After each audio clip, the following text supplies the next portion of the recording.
Hello friends, welcome to my channel.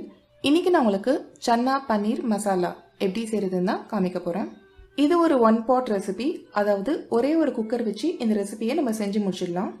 இந்த ரெசிபியை ரொம்ப சுலபமாக செஞ்சிடலாம். அதே சமயம் சன்னாலையும் பன்னீர்லையும் அதிகப்படியான புரத சத்து இருக்கிறதால ஆரோக்கியத்துக்கும் ரொம்ப நல்லது. இப்போ இந்த ரெசிபி செய்கிறதுக்கு முதல்ல ஸ்டவ் ஆன் பண்ணி ஒரு குக்கர் வச்சு 3 டேபிள் ஸ்பூன் அளவுக்கு எண்ணெய் விட்டு சூடு பண்ணிக்கோங்க.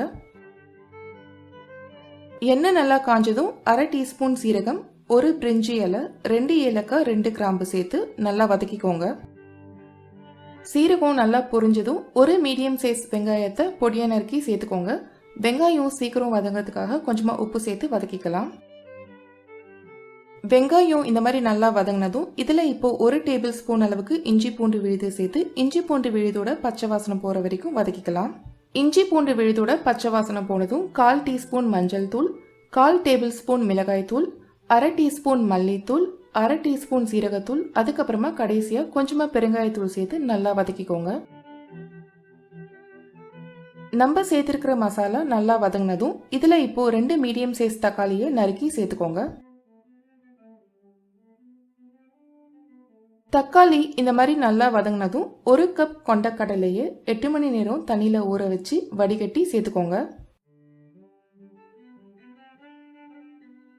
கொண்டக்கடலையை சேர்த்து ஒரு தடவை நல்லா கிளறி விட்டுட்டு இதில் இப்போ 1/2 கப் அளவுக்கு தண்ணி சேர்த்துக்கலாம். தண்ணி சேர்த்து ஒரு தடவை நல்லா கிளறி விட்டுட்டு உப்பு சரி பார்த்துக்கோங்க. தேவைப்பட்டதுன்னா உப்பு சேர்த்து கிளறி விட்டுக்கோங்க. இதில் இப்போ 2 பச்சை மிளகாவை கீரி சேர்த்துருக்கேன். பச்சை மிளகாய் சேர்க்கறது ஆப்ஷனல் தான், ஆனால் பச்சை மிளகாய் சேர்த்தோம் அப்படின்னா ஒரு நல்ல ஃப்ளேவர் கிடைக்கும். அதனால நான் இங்கே சேர்த்துருக்கேன். பச்சை மிளகாய் சேர்த்து ஒரு தடவை நல்லா கிளறி விட்டுட்டு இந்த மாதிரி கொதி வர ஆரம்பிச்சதும் நம்ம குக்கரை மூடி போட்டு 4லிருந்து 5 விசிலுக்கு வேக வச்சுக்கலாம்.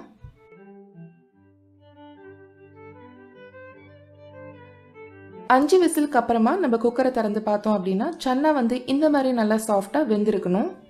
இப்போ நம்மளோட மசாலா கொஞ்சம் திக்காகிறதுக்காக இந்த மாதிரி மேஷர் வச்சு கொஞ்சமாக சன்னாவை இந்த மாதிரி மசிச்சுக்கலாம்.